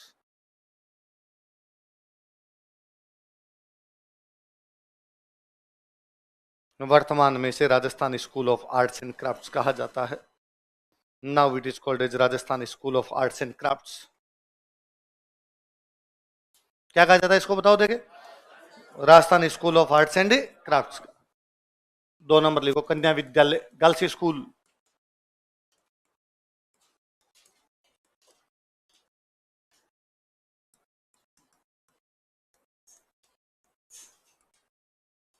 पहले तो कहा भाई कन्याओं को मारो मत, कन्याएं बच गई तो कहा पढ़ाओ और इनको।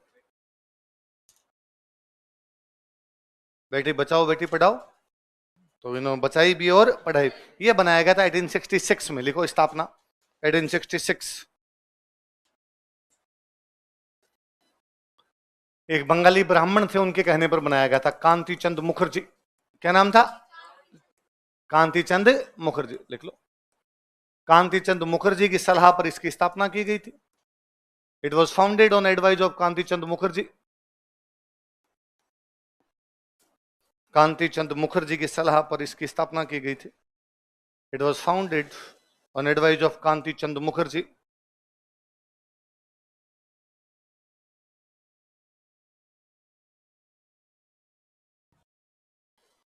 कांति चंद मुखर्जी की सलाह पर इसकी स्थापना की गई थी।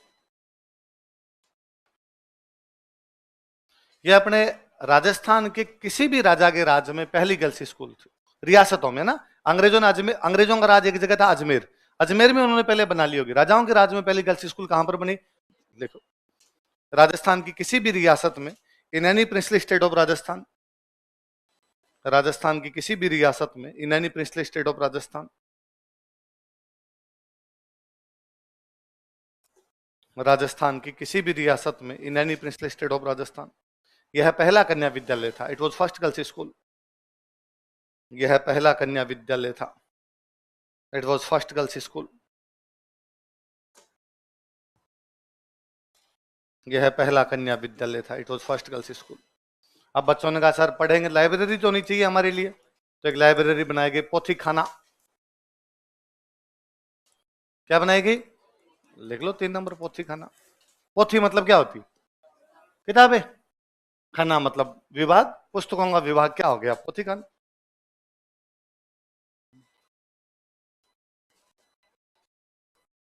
बच्चों ने कहा सर पढ़ लेते हैं, शाम को थोड़ा वॉकिंग करने के लिए पार्क वार्क तो होना चाहिए ना। कहा हाँ साहब, लिखो रामनिवास गार्डन,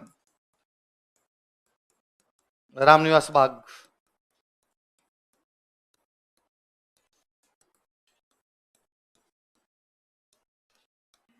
रामनिवास गार्डन। बच्चों ने कहा सर आप ही तो कहते हो मूवी ज्यादा देखा करो, तो मूवी देखने के लिए कोई प्रबंध तो करो। लिखो राम प्रकाश थिएटर्स। सब व्यवस्था की भाई ने। बच्चों के मनोरंजन में किसी प्रकार की कमी रहनी।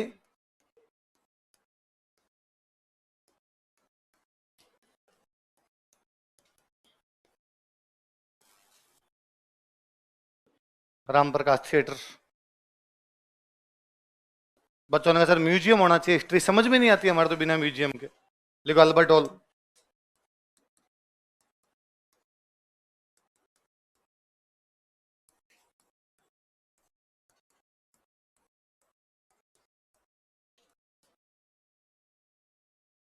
Albert hall. इसका नाम अल्बर्ट हॉल इसलिए है क्योंकि अल्बर्ट अंग्रेजों का राजकुमार था, वो इसकी नींव का पहला पत्थर लगा के गया, इसलिए नाम क्या हो गया?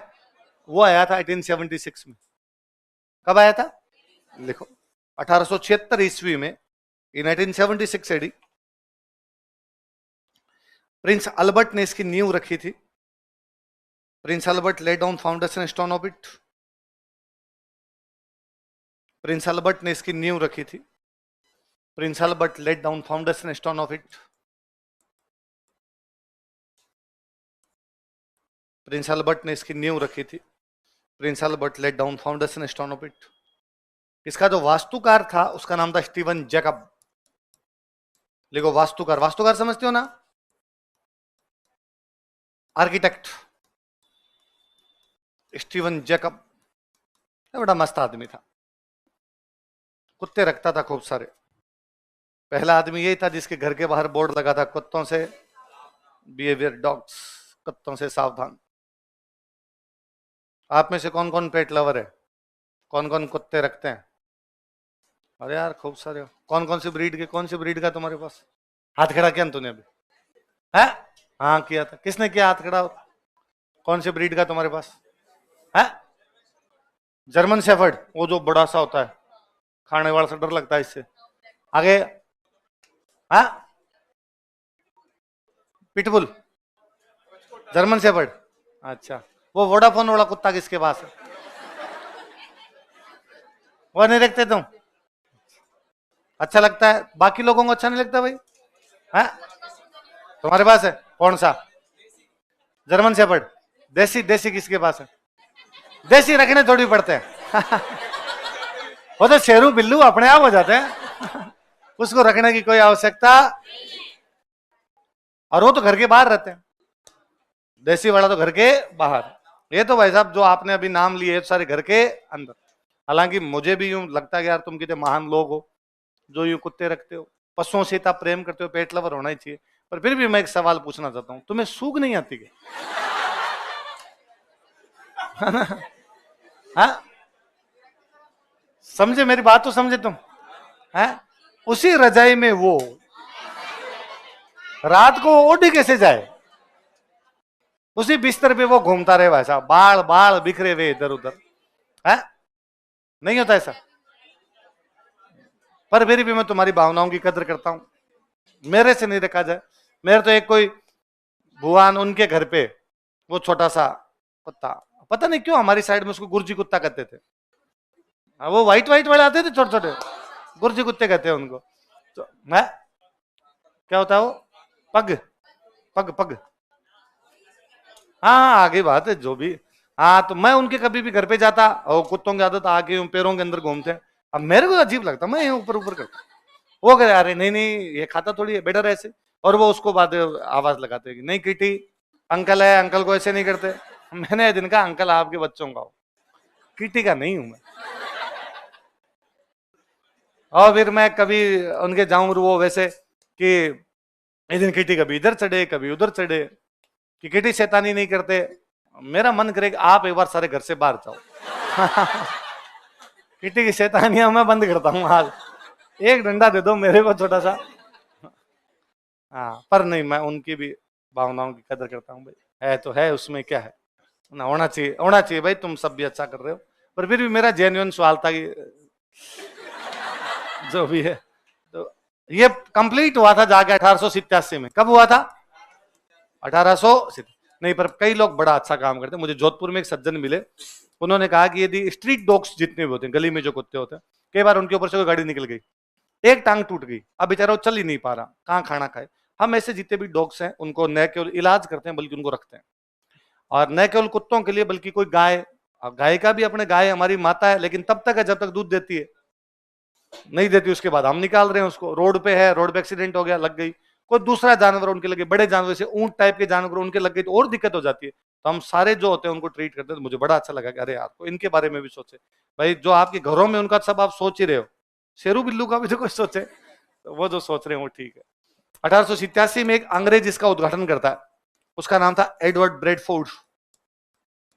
क्या नाम था? लिखो। 1887 ईस्वी में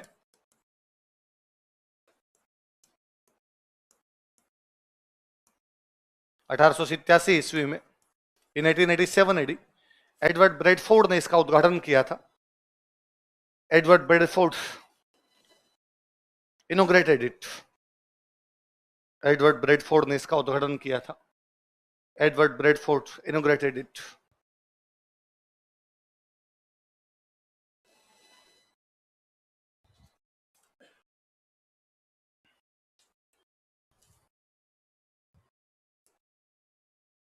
फिर 7 नंबर लिख लो, महाराजा कॉलेज। नाम सुना का महाराजा कॉलेज? फिर कहा स्कूल स्कूल क्यों बनानी भाई, कॉलेज भी बनाओ। महाराजा ने स्थापित की इसलिए कॉलेज का नाम क्या हो गया? महाराजा कॉलेज। बाद में आजादी के बाद में लड़कियों के लिए बनाई, उसके सामने बनाई, इसलिए नाम क्या रख दिया? महारानी। महारानी कॉलेज तो अब की बनी हुई है, महाराजा कॉलेज बहुत पुरानी है। कभी आप सिटी बस में जाओ तब उधर बड़ा ही जोरदार लगता है। सिटी बस वाले कंडक्टर भैया जोर जोर से बोलते हैं महाराजा महारानी उतरो, महाराजा महारानी उतरो, और उसमें जो बच्चे उतरते हैं उनको फील आता है। अगला लिखो, संस्कृत कॉलेज।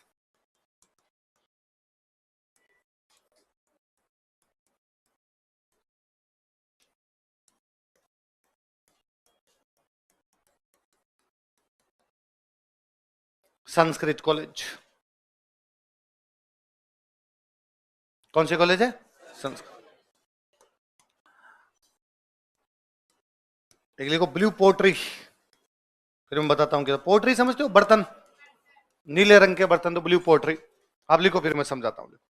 ब्लू पोट्री होता क्या? ब्लू पोट्री वास्तव में चीनी मिट्टी होती है, चीनी, चाइनीज क्ले जो चीनी मिट्टी, उसके सफेद रंग के बर्तन होते हैं, उनपे नीला रंग कर दिया जाता है। नीला रंग कर देते हैं इसलिए क्या बोलते हैं?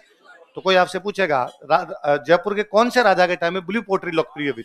तो 2 सवाल, ब्लू पोट्री कहां की फेमस है? जयपुर। कौन से राजा के टाइम में? लिखो इसमें होता क्या, लिखो इसी के आगे लिखो। चीनी मिट्टी के सफेद बर्तनों पर नीला रंग किया जाता है। चीनी मिट्टी के सफेद बर्तनों पर नीला रंग किया जाता है। White utensil of Chinese clay, white utensils of Chinese clay are painted in blue color. चीनी मिट्टी के सफेद बर्तनों पर नीला रंग किया जाता है। White utensils of Chinese clay are painted in blue color.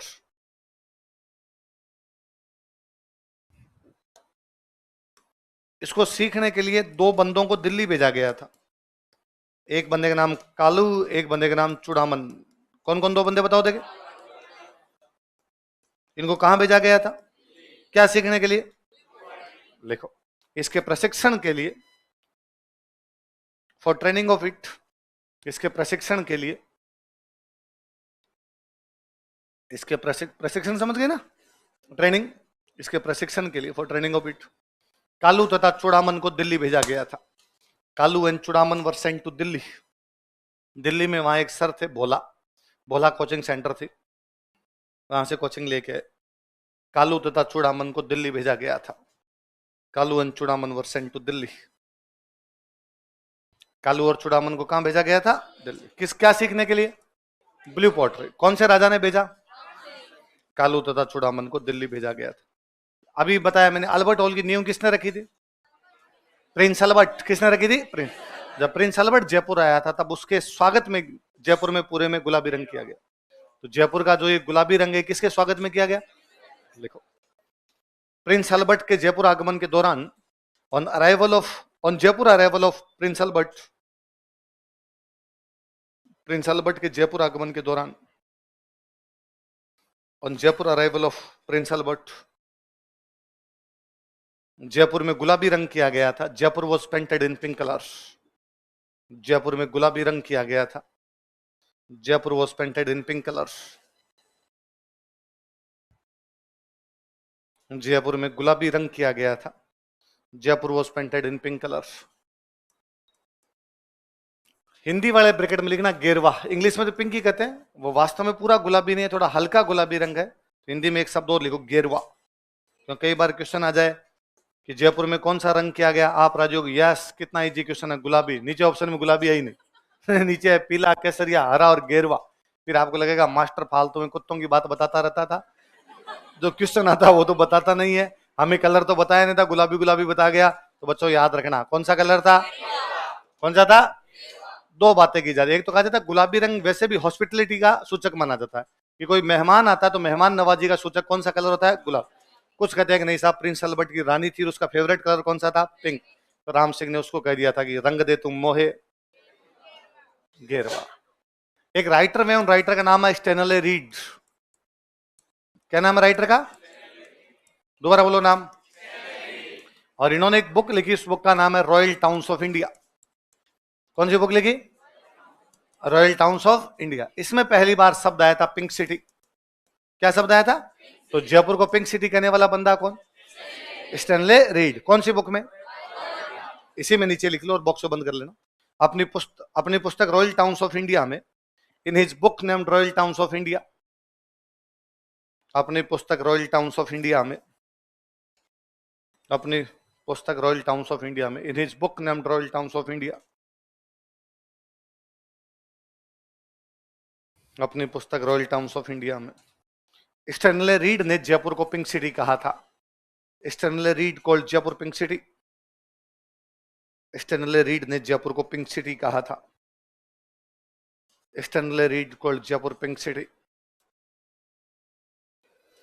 Stanley read ने जयपुर को पिंक सिटी कहा था। Stanley read called Jaipur pink city. क्या कहा था जयपुर को? Pink city. कल पढ़ेंगे बाकी।